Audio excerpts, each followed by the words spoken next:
Hi guys, welcome back to another video. Today's video I am finally doing my review of City of Ashes by Cassandra Clare, and I know it's been forever since I did my review City of Bones, and it's actually been forever since I finished this book, and I'm currently in the middle of City of Glass, so I'm really trying not to give you any spoilers for City of Glass because this will be a spoilery discussion of City of Ashes. So if you haven't read the book, go read it because it's amazing and it's even better than the first one, and then come back and discuss it with me. So yeah.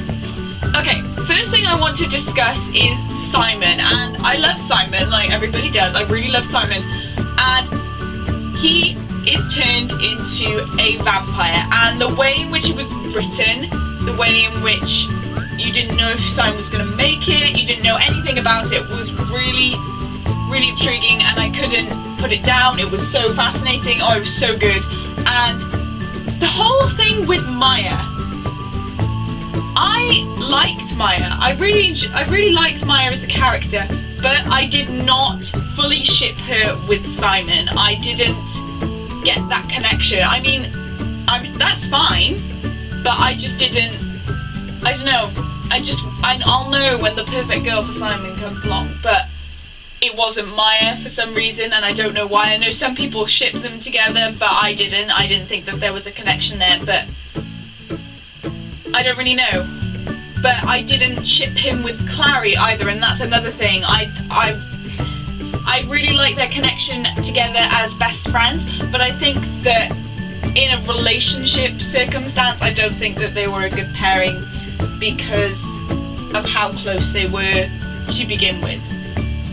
And it was heartbreaking when they broke up, but then at the same time it was like, yes, now she can finally realise her feelings for Jace, because she does have feelings for Jace. And I like Jace. I think Jace is a very interesting character. He's one of those dark, brooding characters, but him and Clary together I really like. I said this in my City of Bones review, and I still do. I still really like them, and I still really like them now reading City of Glass, but that's another story, and I will be posting a review of that later.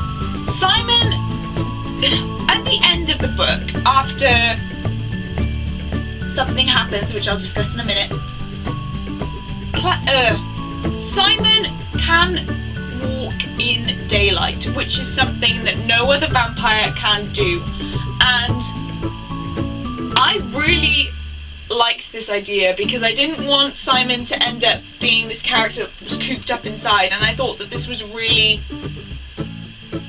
well done, and it was so brand new, and it wasn't something that I thought was going to happen. But I think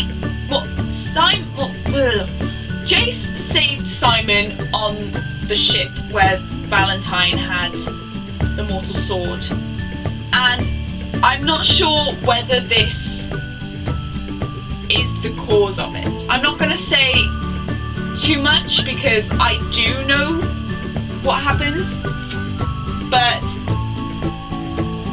when I was reading it, I thought that this might be the cause, but also I just wanted to get through the book. I was like whizzing through the book. But yes, I've gone so far into the book just to focus on Simon, but let's backtrack. In this book, we meet the Inquisitor, and the Inquisitor is such a horrible character, and I think everybody who's read this book really hates the Inquisitor. She's such a spoil sport, and she's so strict, and she completely despises Jace. And you don't learn why until very late on in this book, but I think it's something to do with her son, and she had a son, and he ended up dying. And that's all we know in this book, but you can tell that she takes all her anger out on Jace because Jace is a sort of carbon copy, so to speak. He's very similar to what her son would have been like, as he's the same age, probably the same type because he's a shadow hunter, all that kind of thing, and that's why she takes out all her anger on Jace. But at the beginning of the book, when we meet her, she has this thought that she runs with, that Valentine and Jace are working in partnership to destroy the Clave, and I did not understand that fully. I thought that I knew that something was up with her because of the amount of times that she was told that she was wrong, but it was something deeper than that, and the meaning, and we only got to find out that at the end, right before she died. And I don't like to say this, but I'm actually really glad that she did die, because that sounds bad, but it's just, I felt like everything would have got too messy, and the way that she did die, she was a lot nicer in that moment of death, which most characters are when they do die in books, but we got to see a lot more of her, and the way that Luke explained it, I think Luke explained it, but the way that it was explained, it was really touching, and despite the fact that I didn't like her as a character, I understood her more as to why she was using the methods that she was. Okay, in my review notes, I just have Malec development written in capital letters because, oh my days, Magnus and Alec are by far my favourite people in this series. They are my favourite couple, they are my favourite ship, I love them so much, and they developed, and every time I hear something about Malec, it makes me so happy because I just love them together. And the way in which Magnus is like, oh no, we're in a relationship, and then Alec's like, we're not, but Magnus is like, yes, you know we are, and it's just that kind of banterous relationship, and I really loved that. I thought it was hilarious. I love them, they make me happy, they go through so much, but I love them. But yes, that's literally all I wanted to bring up. The way that they developed, it just made me really happy, and I had to explain that to you. But another thing that happened in this book was Clary's powers, and you get to, I just poked myself in the eye with the book. You get to see a lot more about Clary and this whole idea that she was an experiment, because that's what the Queen of the Seelie Court told her and Jace, that they were both experiments, and you get to see why Clary could be an experiment because of her ability to draw runes that don't exist and are more powerful than the runes that do exist. So she attempts to do this fearless rune on Alec, I think, and that is why the Malec development happens, because he's not afraid anymore.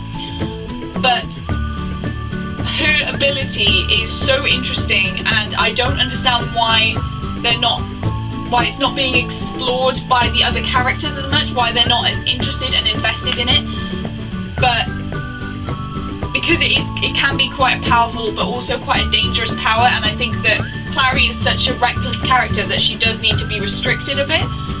But and that is definitely shown at the end when she completely tears apart Valentine's ship. She's like, oh, I'm just going to use an opening rune, and the whole ship just goes and that just shows how reckless she is. She just decided, oh, I'm just going to do it.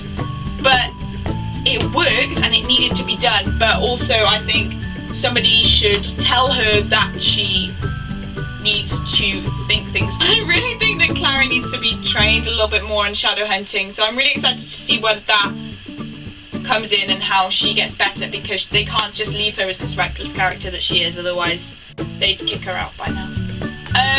And the last point that I wanted to talk about is Mayrus and Robert, and the fact that, and they are parents to Isabel, Alec and Max, and I think that the addition of the way Mayrus treated Jace is appalling, and I really hated their relationship. I really hated how she just didn't trust him, and she believed the Inquisitor when she said that Valentine and Jace were working together to destroy the Clave, and so because of Mayrus backing up the Inquisitor, it didn't help Jace at all, and I felt like he was just left, and it wasn't really his fault.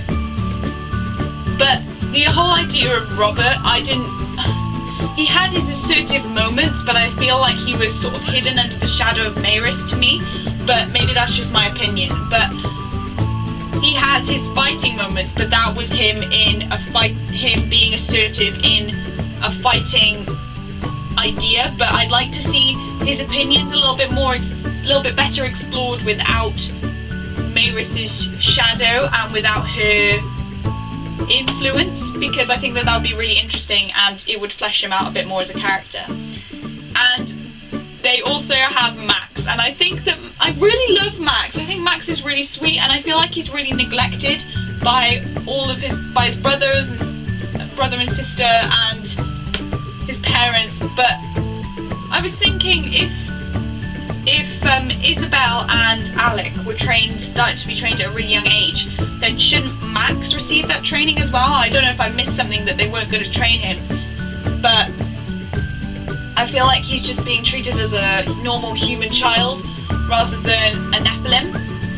But I'd like to see Max grow up a bit and be able to come into his abilities and become a shadow hunter and fight alongside his brother and sister. Alright guys, there you have it. That is my review of City of Ashes. I know it's long overdue, but please do leave me a comment below telling me if you've read this book and if you enjoyed it, or if you have any points to add to my discussion, or if you have anything you want to say about the points that I've made. Please no spoilers for the rest of the series because I am loving it. Let me know down below what books you think I should read next, what videos you'd like me to make in the future, and just come and say hi because I love to chat. Don't forget to like and subscribe if you're new here, and yeah, I will see you guys soon in another video. Bye!